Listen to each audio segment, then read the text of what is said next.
can correlate it to, because you are Western civilized women. If I put you in any other country, Afghanistan, Africa, which is other parts of the world, people live in other lives. If you look at how they follow their men, not in a bad, negative way, because it's following, you'll really see the real world application that's not sucked into some city society of working in a fucking cubicle and raising 2 children, where it's like, you really need a man for self-protection and bondage. It's true. I would agree. I would say yes, in different, but it's true because in different countries, like they run so differently, and I feel like in America, U.S. specifically, like we do have that. Like a woman needs to be so independent. They need to like it's becoming more accepted. So I do get that point, but I feel like there's nothing wrong with like not needing a man. I'm not saying that like my life is going to be 100% dandy without a man, because I do recognize that there are things that I would need a man for to make my life easier. Exactly. But that doesn't mean that I can't get it done. Okay. I've said this before in other podcasts. Here we Ladies, go. this is the first time you're going to hear this. I wrote this in my book also.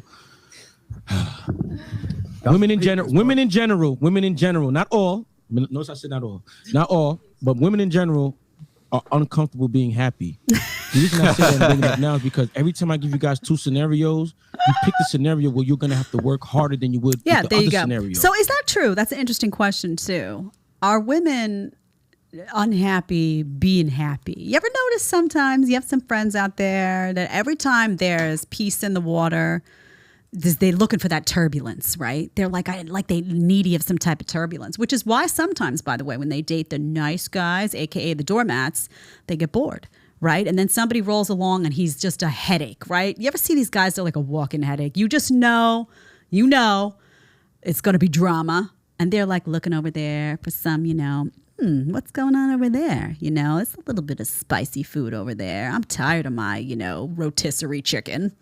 That happens. Some women are like that. And usually they wind up miserable when that happens because they go over there and the spicy food gives them a stomach ache in about 24 hours, right? It tastes good at first. When you get that spicy food, you're just down at it. And then all of a sudden, 3 hours later, you're in the bathroom like, why did I do that?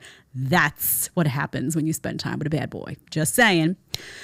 So, this is interesting, the whole concept of in other countries where this I don't need a man stuff doesn't thrive because they're not privileged.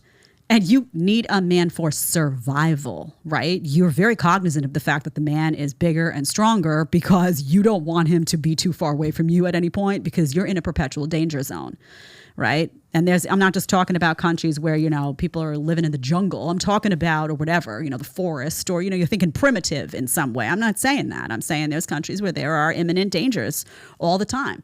Right, of war, of drills, of all sorts of violence, and very cognizant of the strength and importance and need of those men. Also, I love these comments like, oh, I don't think it's bad to, say I don't need a man. You're repelling guys, honey. So number one, if you ever want to find someone to be with long term, you keep saying that, you're just repelling guy after guy after guy. So it's a problem for you in that respect. And secondly, this whole I'm going to get it done, it's like they think of men as people who execute jobs that you can just hire out now. Oh, I can call a plumber. I can call this one. You still don't have the guy in the house all of the time. You're not going to be able to hire everything out. And what a sad way to look at it too. Like, oh, I can get it done. Good luck. Good luck trying. Let's see how that goes. If you like the short clip and want to watch the full episode, click here. And if you want to connect with me one-on-one on Connect, you're going to click right here. Let's get to talking.